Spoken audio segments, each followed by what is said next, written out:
Okay, everyone, I thought I'd give you a little picture of my real life in my real kitchen.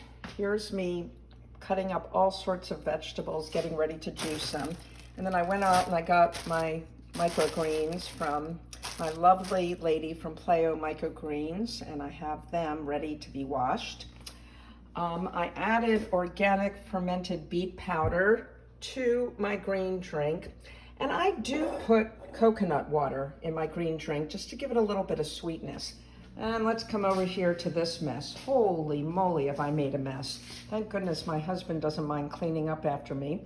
But this is my pesto in process. And oh, I got a lot going on. I've got some mushrooms there.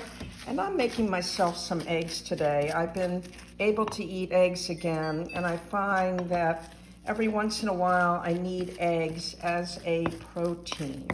So what I'm going to do with these eggs, I'm going to put mushrooms on it. I'm going to put this cut arugula on it. And I want to show you my olive oil. I only use really high quality olive oil. Oh, I just want to show you something else. This is what I take in the morning. I take Innate GI Response, which is glutamine. I use ghee instead of butter. And I just want to show you inside my refrigerator for a minute. Oh my gosh, there's still so many fruits and vegetables in here. I want to use a lot of this before the next shipment comes. Here's my homemade guacamole that I just made today from a local organic avocado. I added cilantro and lime.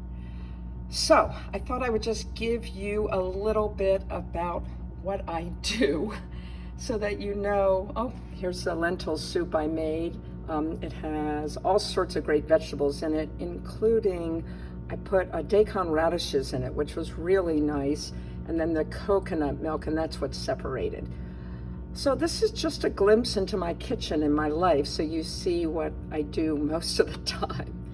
Have a great day.